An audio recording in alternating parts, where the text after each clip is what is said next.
Hello everybody and welcome back to my channel, or welcome to my channel. I have not done these videos for quite some time.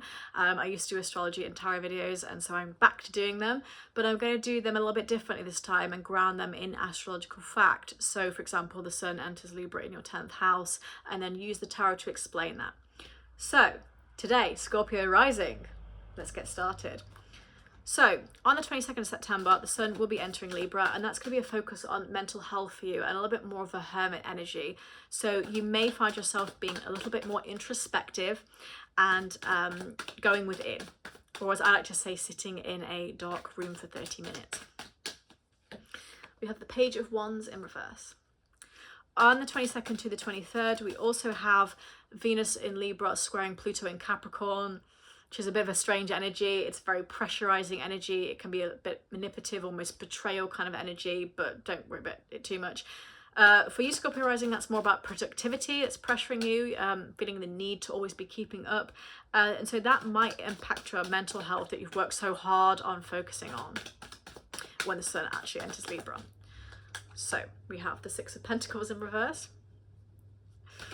And then on the 23rd, Venus will be entering Scorpio, and that's going to be you feeling good about your appearance, maybe trying to start a new diet or workout regime, or just basically, going to get your nails done and being like, hey, actually, I think I would look really good with this hairstyle, or the way you want the world to perceive you, basically, being attractive and being able to manifest. I've got Three of Cups. Six of Cups in reverse. Got Two of Cups. Judgment. Ace of Swords.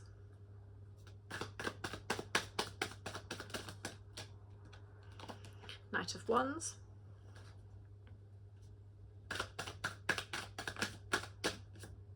Queen of Swords in reverse. So we've got 3, 6, and 10. Should I get one more? Do I get one more? Do I get one more? No, I think that's okay. I think that's enough. I like to do multiples of 5, so I like to have 10 if I can.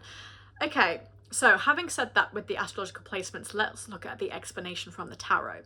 So Three of Cups is quite an interesting card when it comes to this, because we have kind of celebration and we have friendships. I think that's really nice when it comes to focusing on mental health, because for a lot of you, your mental health is actually linked to your friendships, because we all love going out with our friends and feeling good about ourselves. But also this is an energy of a conclusion of sorts. This is like I see for a lot of you, you are ending something in your life in which you felt that you were perceived negatively. So we have the Tower here. Don't be too scared. This is more of a past energy. I know it's a past energy, I can just tell. So this is more of concluding something in the past that's been difficult for you, Scorpio Rising. We did have the full moon in Pisces with partial lunar eclipse last week. And so you may still be feeling the ramifications of that and feeling like, oh, I just, I had a bit of a moment where I was not feeling good enough about myself with the judgment. I was feeling like I wasn't able to manifest the things that I want to. And actually I'm putting that behind me now, because there's definitely an energy of being behind, and wanting to just conclude that and also celebrate with friends and being out and being a little bit more social. And as I said, for the Venus and Scorpio, particularly for your sign, feeling your oats and feeling good about your appearance and saying, you know what, girls, we're gonna go get dressed up. We're gonna feel good, and I want the world to perceive me in the way that I want, and being able to use your sense of identity and your sense of self to manifest things in a really positive way. We do have the Two of Cups as well, which is just beautiful energy when it comes to romance, and I really love this as well, because this is an energy of celebrating and coming together, and there's a union. So for some of you, really focusing on relationships, and I think that's because you have done so well with your mental health. But don't let that focus on needing to feel good enough, or needing to do more things, needing to have your plate full, affect those kinds of relationships, because that does come through with the Venus squaring Pluto in Capricorn. We do have the Six of Pentacles in reverse with the Page of Wands in reverse. This is such an interesting card, and I literally never get this one. The Six of Pentacles in reverse is sort of not receiving any help with things. This could be that you have so much work on your plate with the Pluto in Capricorn, and your productivity is high, but the busyness and work-life balance of mental health and work is not really it's not really happening, you know, it's not harmonious. And I think that's what you really need. So you're not feeling like there is an element of, I'm getting charity and I'm feeling good about this. It's more like, I'm just gonna, you know, push forward and work like a dog. I always feel like, I always hear Donald Trump's voice in my head, work like a dog, in my head. And so you're working really hard, and it's kind of like, mental health is not great because of it. So for some of you, it's kind of that push and pull effect of wanting to be peaceful and calm, and finding a sense of cleanness and calmness and coldness. Peep that alliteration. And then for others, it's like, I just want to be able to do my work so I can go out on my date and feel good about it, or, you know, I can just, for some of you, that's doing the inner work. It's like, I'm doing so much inner work, I'm meditating, I'm journaling, I'm doing all this stuff, and I'm exhausted from it. You know, that energy comes through as well. We have the Six of Cups in reverse, which is you looking towards the future, being a little bit more mature and responsible and more of an adult, as it were. And that works with the Ace of Swords as well, which is a very forceful new beginning. So I think you're trying to be quite mature with things.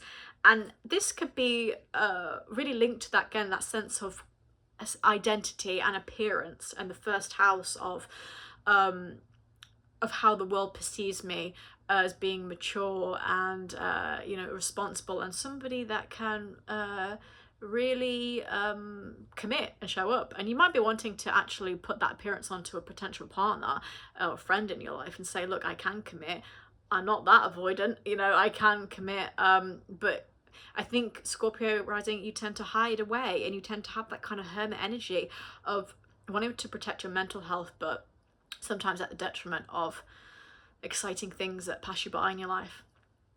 And speaking of exciting things, we have Knight of Wands, which to me, I like this, is very Dukes of Hazzard type of style. And that's the energy of having fun and moving forward. Knight of Wands is a very sort of warm energy. It's also a little bit of a sexual energy as well. So for some of you, again, this is like a bit of a, you know, there's some romance.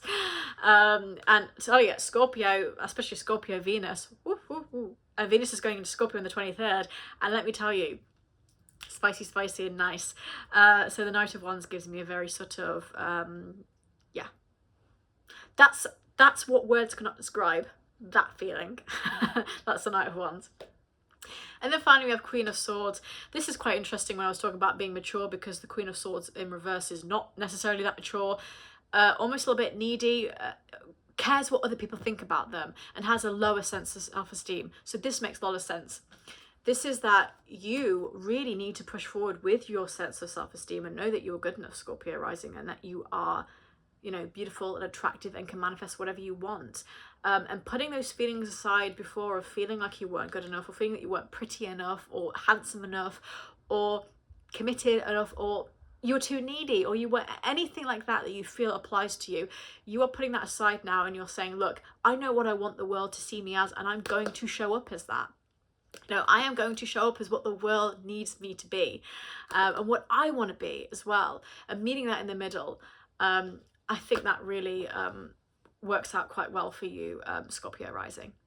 So I think for the rest of the week as well, that's going to be the energy coming through. There isn't a lot of stuff going on astrologically, so that's why a lot of this stuff that's happening in the first sort of 2-3 days of the week I'm talking about, the rest is going to be sort of the ramifications of that. And I think for you particularly, it's going to be when Venus enters Scorpio and you have that focus on your first house of appearance and the way you're being perceived by the world.